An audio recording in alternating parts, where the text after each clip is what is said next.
Mixer বাড়িতে 2 চামচ সাদা সর্ষে, 2 চামচ পোস্ত আর নিয়ে নিয়েছি 5 টুকরো কাঁচা লঙ্কা। এটা পেস্ট করে নেবো।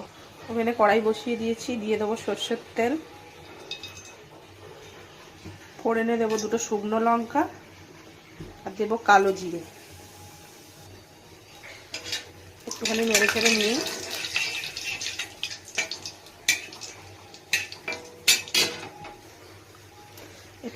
নিয়েই দিয়ে দেবো একটা পেঁয়াজ কুচিয়ে।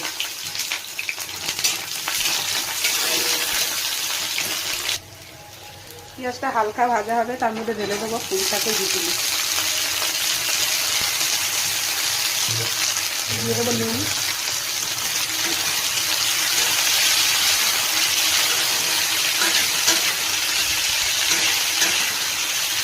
ছোটো ছোটো করে কেটে নিয়েছি পুঁই শাকের বিচুলিগুলো। একটা ঢাকনা দিয়ে ঢেকে দেবো, এটা একটু নরম হতে দেবো।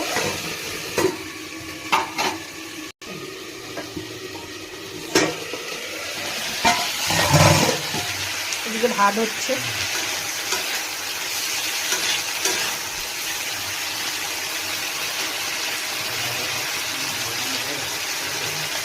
দিয়ে দেবো হলুদ,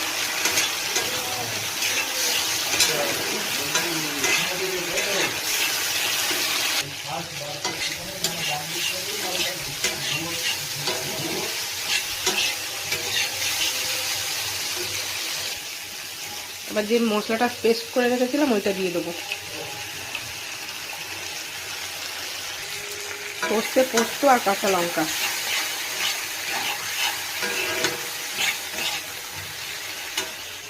আর ওই বাটিতেই 150 গ্রাম চিংড়ি পেস্ট করে নেব।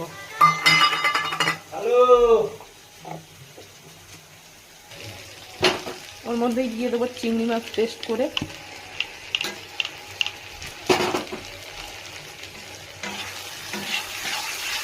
ভালো করে মতো মিশিয়ে নেব।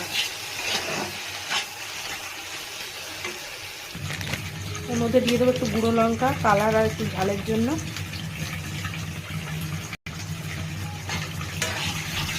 এতে কিন্তু জল দেবো না।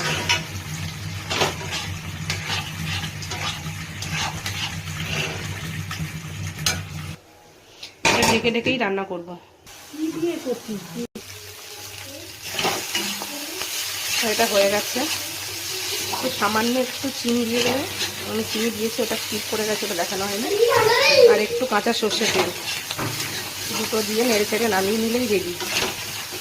পুঁই শাকের কি গুণ, সঙ্গে আর এক গুণমান পড়েছে চিংড়ি মাছ।